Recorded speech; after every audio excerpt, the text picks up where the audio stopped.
পাকিস্তানের সাথে সাম্প্রতিক সংঘাতের কারণে বাণিজ্য ও অন্যান্য সম্পর্কের পাশাপাশি এবার ক্রিকেটেও সম্পর্ক এক প্রকার শেষের পথে ভারতের।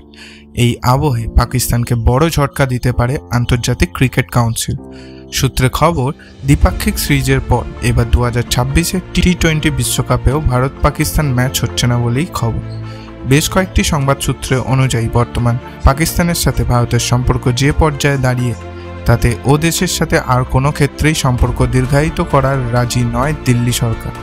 সূত্র ধরেই 22 গজও গ্রিন আর্মিকে বয়কটের পথে স্বদেশিরা। বলে রাখি, পাকিস্তানের সাথে বহু আগেই দ্বিপাক্ষিক সিরিজ খেলা বন্ধ করে দিয়েছিল ভারত, তবে এক প্রকার বাধ্য হয়েই আইসিসি ইভেন্টগুলিতে নামতে হতো ভারতীয় দলকে।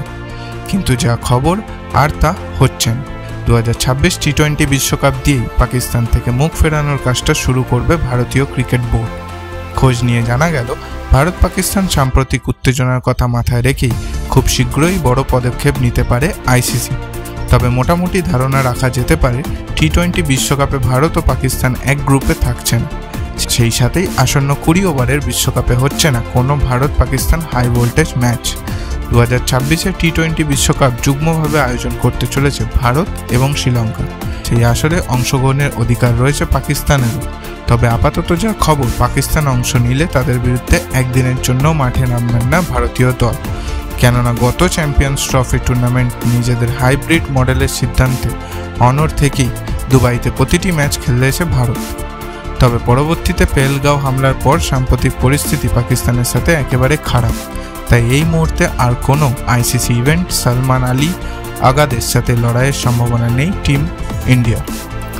শোনা যাচ্ছে আগামী 17 থেকে 20 জুলাই সিঙ্গাপুরে বসবে আন্তর্জাতিক ক্রিকেট কাউন্সিলের একটি বার্ষিক সভা, আর সেখানেই টি-20 বিশ্বকাপে ভারত পাকিস্তানের ম্যাচ নিয়ে বড় সিদ্ধান্ত নিতে পারে আইসিসি। মনে করা হচ্ছে আসন্ন টি-20 বিশ্বকাপে ভারত পাকিস্তান ম্যাচ না হওয়ার বিষয়ে বড় ভূমিকা থাকতে পারে আইসিসি চেয়ারম্যান জয় সাহার। সূত্রে বলা হচ্ছে, সিঙ্গাপুরের ওই আলোচনা সভাতেই গদ্দার পাকিস্তানকে যোগ্য জবাব দিতে পারেন জয় সাহা।